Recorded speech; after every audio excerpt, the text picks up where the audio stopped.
welcome to 21st Century Conversations. Our conversation this evening is about diagnosing and treating breast cancer, particularly in dense breast tissue.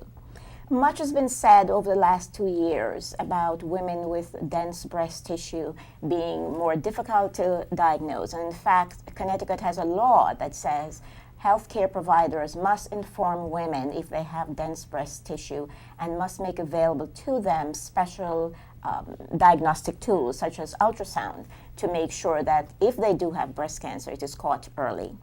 To have a conversation with me about this topic and to answer many of the questions many of us have about this, I have 3 doctors who represent various specialties, all to do with breast cancer. And they are, from my far left, Dr. Regina Hooley. Tell us a little about you. I'm an assistant professor of diagnostic radiology at Yale. I've been attending there for 12 years, and I work in breast imaging, and my primary job is to read mammograms and diagnose breast cancer through image-guided percutaneous biopsies. Thank you very much. I'm Suzanne Evans. I'm an assistant professor at Yale, and I am in the Department of Therapeutic Radiology, also known as Radiation Oncology. And the job of a radiation oncologist is to give therapeutic radiation or X-ray therapy to help treat cancers. In breast cancer, that's mainly after some form of surgery is performed. Thank you. And Dr. Anees Chagpar. Hi. Tell us about you. Well, thank you for the opportunity to be here. My name's Anees Chagpar. I am the director of the Breast Center at Smilow Cancer Hospital at Yale New Haven. I'm an associate professor of surgery, and my focus again is on breast cancer surgery. I also serve as the assistant director for Yale Cancer Center with a focus on health equity and diversity. Okay, thank you very much. And we have so many questions. We're going to get right to the first one, but I also want my audience to know that a few minutes into the program, you will meet Mrs. Duncan. She's a young woman who had been diagnosed with breast cancer, had been successfully treated, and she's one of those people who are supposed to be in the rare group, but if you are one of those people, it is not so rare. And the rare group meaning people under the age of 40 who were diagnosed with breast cancer. So we are going to start immediately with the question. Much has been made about dense breast tissue. How big an issue is dense breast tissue in? Dense breast tissue is actually fairly common. About 40% of all women have dense breast tissue. It's slightly more prevalent in younger women, where maybe about 50% of women have dense breast tissue, and in postmenopausal women, about 30% of women have dense breast tissue. So we see it all the time on the mammogram, and that's how we diagnose it. We see a lot of dense fibroglandular tissue on the mammogram, which is white, as opposed to a background of fat on the mammogram, which is black. And it can be a problem because cancers are white spots on the mammogram. And so when you're looking for a small cancer in a background of that dense white fibroglandular tissue, it can be harder to see as opposed to looking for a cancer in a background of fatty, dark tissue.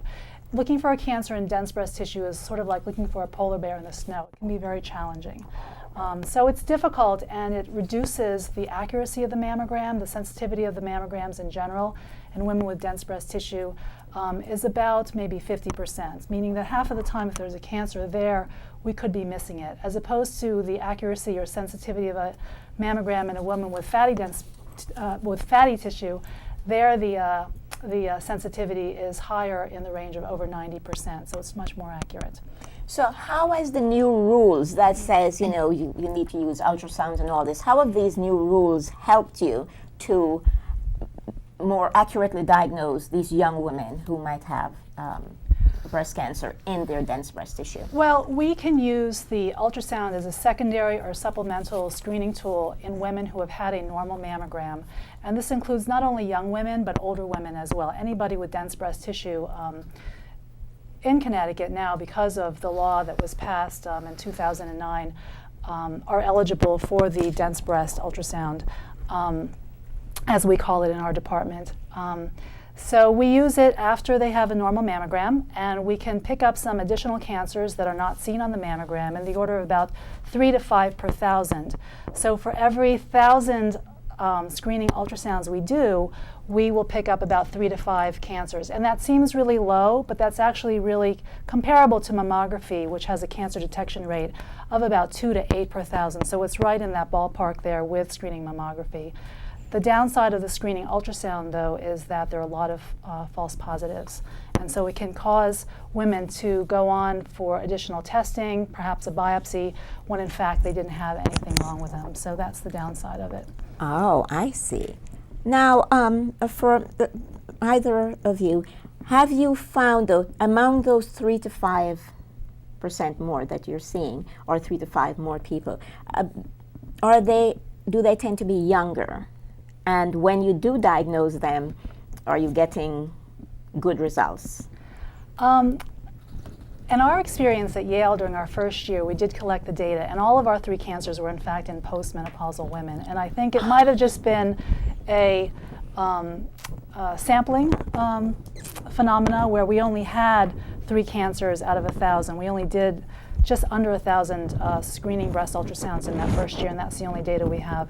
But other studies have shown that these cancers can be picked up in young women and older women. Remember that older women can have dense breasts, and older women are also at increased risk compared to younger women for cancer. So there's a higher prevalence of cancer in older women. So it's not surprising that we would see these cancers in older women as well. But these cancers are all very small. They're less than 1 centimeter. They have they're early stage cancers with a good prognosis, and that's the benefit of the screening breast ultrasound in addition to the mammogram. Okay.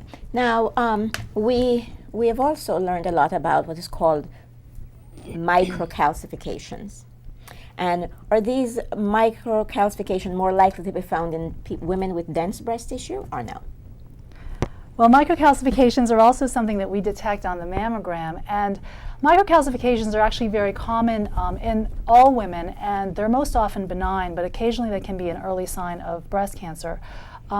I think calcifications are present in women whether they have fatty breasts or dense breasts, but the problem is that in dense breasts they can be harder to detect because calcifications are little white spots, and again, in that background of dense glandular tissue, it can be more challenging to detect. Okay, well, to help you at home to understand exactly what microcalcifications are, we are going to see a very short video narrated by Dr. Warren Ruther, who is a medical director of radiology at Columbia Hospital, and he does an excellent job of explaining to us exactly what microcalcifications are. So here is Dr. Ruther. When Dr. Warren Ruther snaps a mammogram film onto a light board, his eyes are trained to scan for minute specks that would go unnoticed by the average person. Some of those tiny specks are called microcalcifications. Microcalcifications are little flecks of calcium that are deposited into the breast. A group of microcalcifications is defined as 5 of these little microcalcifications within 1 cubic centimeter. There are many benign causes for microcalcifications. For example, an old injury to breast tissue, mastitis, calcium collected inside a milk duct, calcium in a benign breast cyst, powders or deodorants that deposit calcium on the skin, and calcifications in a fibroadenoma. The problem is that microcalcifications can sometimes be indicative of rapidly dividing cells and therefore can be of concern for cancer. The vast majority of patients who have a diagnosis of microcalcifications do not have breast cancer, and there really is very little cause for alarm. However, approximately 25% of groupings of microcalcifications actually indicate breast cancer, so there is some concern. When microcalcifications are present, the next step is to get a second type of mammogram called a cone compression with magnification. If by chance the mammographic report says microcalcifications, these may need further evaluation because the microcalcifications, although probably are indicative of a benign process, are not always indicative of a benign process. So close surveillance and close follow-up, I think, is recommended and warranted in these circumstances. Okay, so now Dr. Ruth have explained to us what exactly microcalcifications are in terms of imaging in the breast. Now, what percentage of the 25% he talks about when not diagnosed actually go on to becoming breast cancer?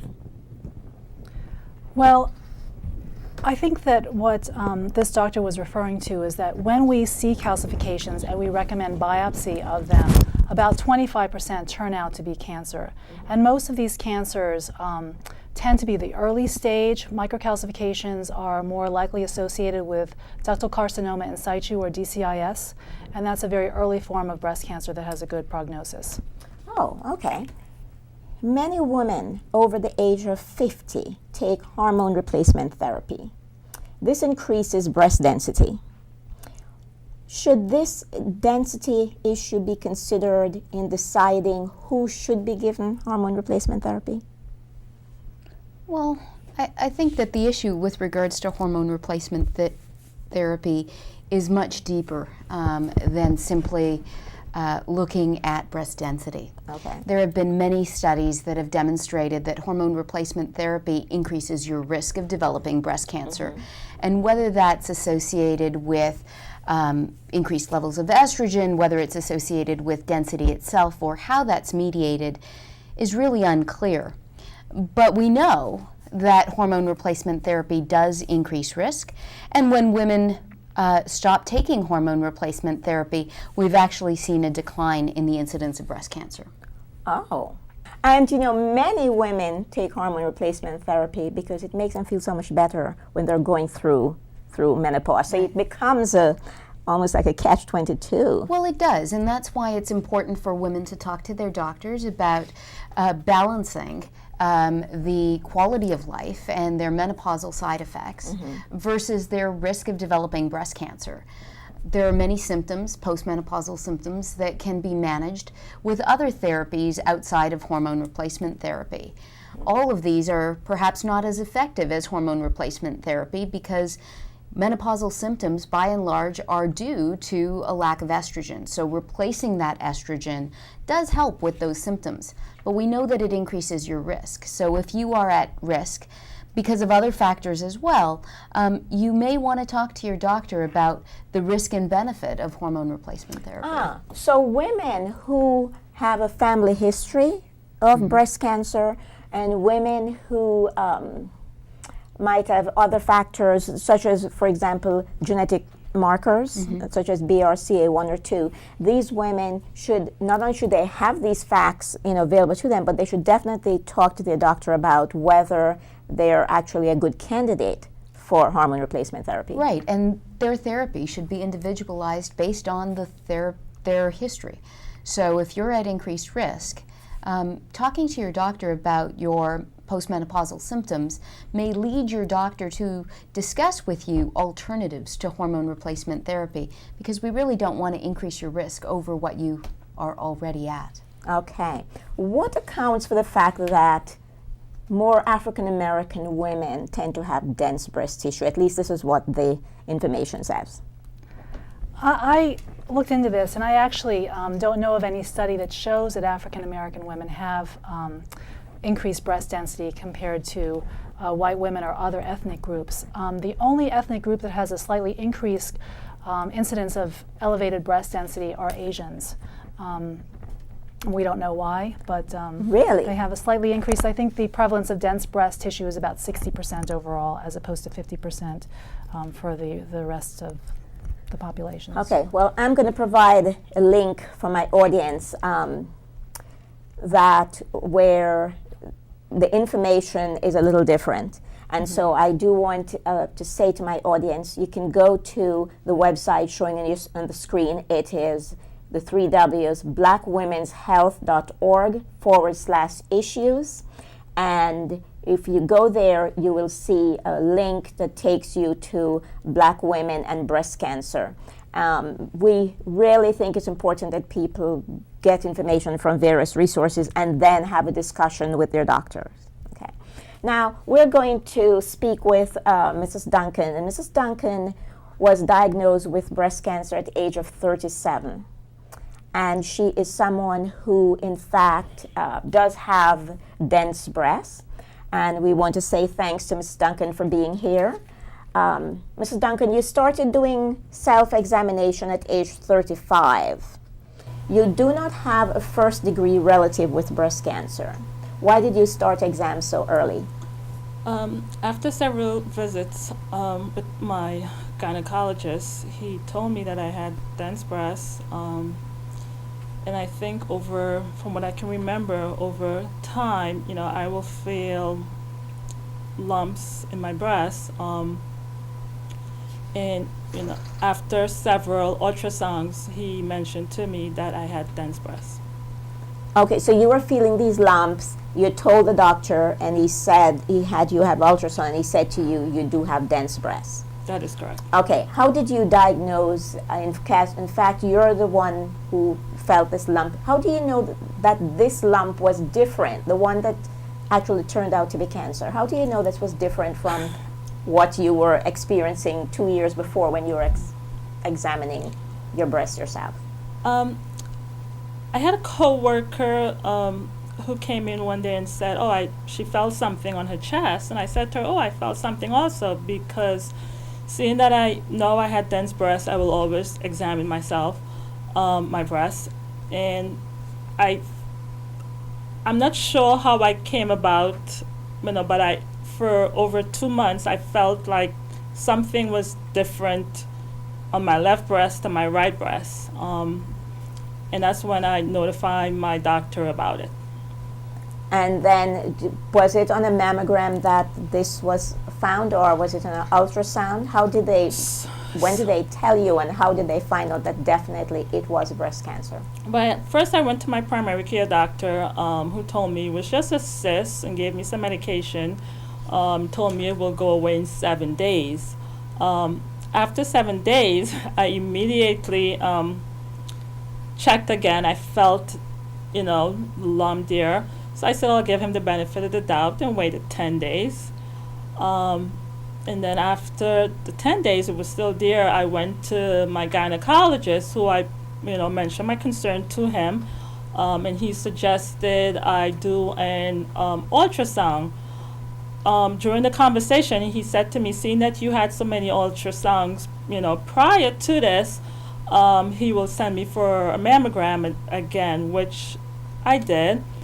And that's when it was discovered during the mammogram there was something, a lump there, that needed a biopsy, in which I did the biopsy the following week, and that's when I was notified that it was cancer. Okay, when you heard that word, cancer, how did you feel? What happened to you, and what did you do next? Well, the first thing that came to mind is I'm going to die. And I remember I got the news while I was at work.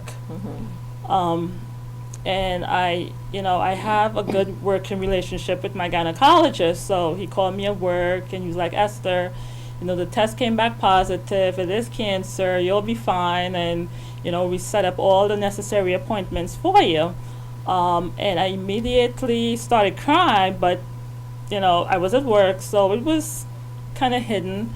And I left the job terrified, saying to myself, I'm going to die, I'm going to leave my 3 young kids behind, and that was all that was in my head, that I was going to die. But, well, we're happy to say you have had treatment. Yes. You had a lumpectomy. That is correct. And then you had radiation. Yes. And then you had chemotherapy. Well, I had the chemotherapy first, yes, and then after the chemo, I had radiation. And how do you feel now? I feel pretty good about myself. Feel much better. I still on a daily basis, think about it, try to talk to other women, because, as you said, I was diagnosed at 37. No family history of it, and that was the last thing from my mind, being diagnosed with cancer. So it was an eye-opener for me. And you're not a smoker, you don't smoke? Nope. And you don't drink? Don't smoke, I don't drink, I try to live a healthy life. And you exercise? I do exercise, well, thank you so very much for coming in and answering our questions. We really appreciate it.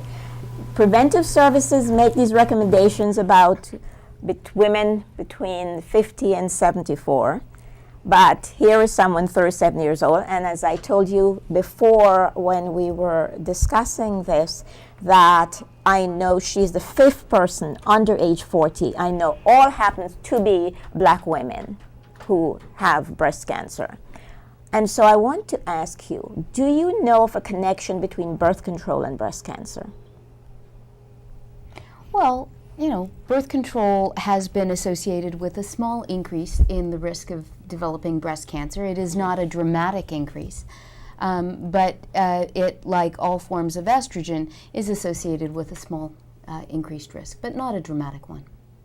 Do you think that 5 women under the age of 40, or within the same geographic area, is a high incidence? Connecticut, has one of the highest incidences of breast cancer, and certainly we've all taken care of a lot of young women with breast cancer. Overall, the likelihood of getting breast cancer in your 20s nationwide is on the order of about 1 in 2,000. So it's still relatively uncommon, though some weeks it certainly doesn't feel that way. It seems to come in spurts in a lot of different ways. What's the hardest thing to deal with when you meet a woman in her 20s or 30s who has breast cancer, especially when, Mrs. Duncan was lucky, hers was diagnosed fairly early. Because, again, she was very diligent about self-examination, and she had a very good GYN doctor who talked to her about the importance of self-exam. So she started at age 35, although she didn't have any first-degree relative with breast cancer. And it's such a good thing she did, because she did have breast cancer. What is the most challenging thing for you as doctors in encountering young women with breast cancer, especially when it's not a stage 1 or 2, but it's a stage 3 or 4? Yeah, I think a few things. So first off is, any woman, young, old, middle-aged, when faced with a diagnosis of cancer, it's certainly something that is life-altering, or at least it seems that way. So the first thing I think is to really establish a good relationship with your multidisciplinary team. And, we at Yale really have a very close relationship between the radiologist, the pathologist, the surgeons, the medical oncologist, the radiation oncologist, the social workers, the nurses, nutritionists, on and on.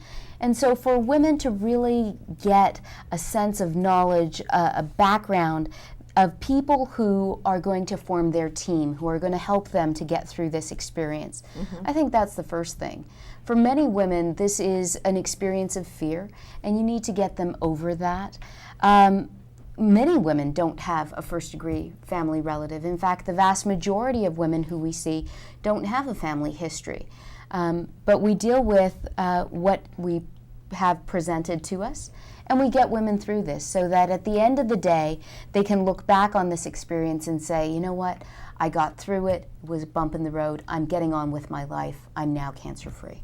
Okay. Probably one of the hardest thing for people to get through is to understand that they can make it through. When you first start going through a diagnosis like this, you don't know what to expect, and that's the biggest fear I think that women have, is they don't know what it's going to be like to have breast surgery. They don't know what it's like to have a breast biopsy, to have chemotherapy, to take hormonal therapy, to undergo radiation. And once you know what you have to do, and once you're comfortable with your team, and you have your first sets of treatment